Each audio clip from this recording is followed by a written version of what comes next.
Welcome to another episode of Edible Eric Eats. On today's episode, we're going to be making New England clam chowder. One of my favorite soups. It's got everything you want. It's got a little seafood with the clams, got a little umami with the pork, and a bunch of vegetables, and just some deliciousness all around. So we're going to start. We have everything ready, so we're going to start making it.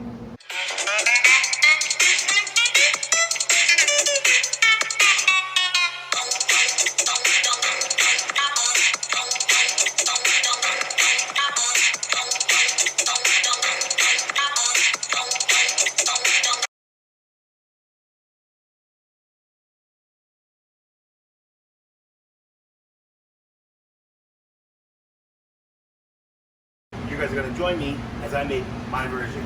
First, we're going to start by rendering our bacon.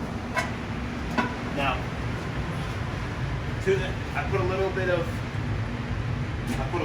bacon in the pan. I'm going to add a little bit of water just to help kind of render out some of that fat to get it started. So now we're just going to let this render until it gets nice and crispy. So our bacon's crispy. We're gonna pull it out, but we're gonna leave the drippings in there. Bacon we're gonna set aside. We'll come back to that. Now we're gonna start by adding our carrots. You see, I kept everything separate because everything has a different cooking time. Carrots take the longest, so they go in first. Cut these off a little bit. Our carrots have been sweating off for a few minutes. Now we're gonna add our celery, our onion,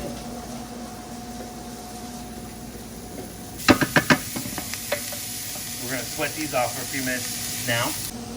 So as you can see, I've added the carrots, onions, and celery, and I added them in amounts that are pretty much equal to the main ingredient.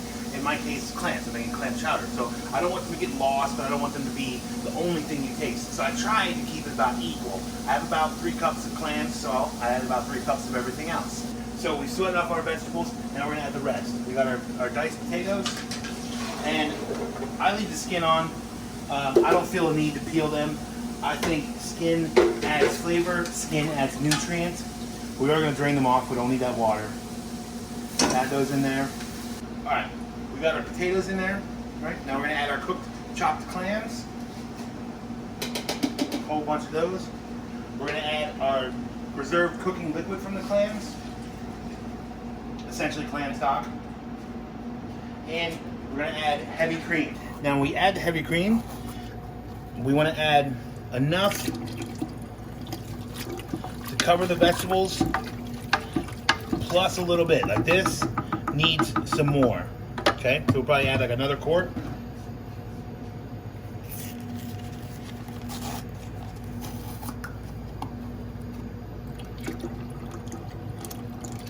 All right, that looks all right. I like my chowders to be a little chunky. Bouquet garni, and you can add anything you want in this, but I prefer thyme, and I like to break it up a little bit. It helps release some of the essential oils. Some parsley, and some bay leaves. We're just gonna shove that in there. I like to use coffee filters because I tend to have them on hand more often than I have cheesecloth. And it started as a utilization thing. One day, we got a new coffee maker. The old coffee filters didn't fit, so we need to figure out how to use them. So we're gonna tie it up with a little twine. Oh yay, did it. This is gonna go directly in the pot. And once the bouquet garni's in here, we're going to bring this to a boil and let it simmer until all the vegetables are done. Once it's done, once the vegetables are tender and the potatoes are tender, it's done. We're gonna turn it off, we're gonna adjust the seasoning, and then cool it down properly. All right. So our chowder has come to a boil. Now we're gonna turn it down and let it slow simmer until all those vegetables are nice and tender. So we've cooked this for 20 minutes, 30 minutes or so. I wasn't really paying attention, not gonna lie. But you wanna cook it until your vegetables are tender, and they are. So at this point, we're gonna turn it off.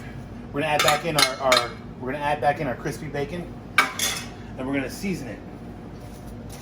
Some salt. And remember, whenever you're seasoning something, always add a little bit, because you can always add more. But it's really difficult to take away and try to fix if you go too heavy. You can taste, adjust, but if you add too much the first time, you're gonna shoot yourself in the foot. So we put some salt in there, and we're gonna add a little pepper. A lot of times in something that's white, like a clam chowder, New England clam chowder, they tell you not to add black pepper, they tell you to add white pepper. I don't like white pepper, so I'm not using it. I'm using what I like. So that's looking pretty good. Now we're gonna serve up a bowl and taste it. You can smell the clams coming off of it. You can see it's got a good bit of vegetables to liquid. That's exactly what you want. Okay. Let's try it. Look at that. Woo! Hot. But it's good. That's really good. All right. So I'm gonna eat that when I'm done here. But that's delicious. Now you want to cool it down properly. Okay. We've got this big pot. Because I have we're in a restaurant, so I have these luxuries available to me. If you didn't have this, what I'm about to do, break it down into little quarts and you cool it down quickly. You want to get it below 41 degrees within 6 hours. You want to get it below 71 degrees within 2 hours. So I'm going to take this whole pot, stick it in an ice bath, and then I have one of these guys, ice wands. We're going to stick that right in the middle. And it's going to cool down from the inside and the outside. When it's done cooling down, this little bouquet garni, I'm going to take and squeeze out the excess juice because there's a lot of flavoring in that itself. Thanks for watching this episode of Edible Eric Eats. Grow on, guys.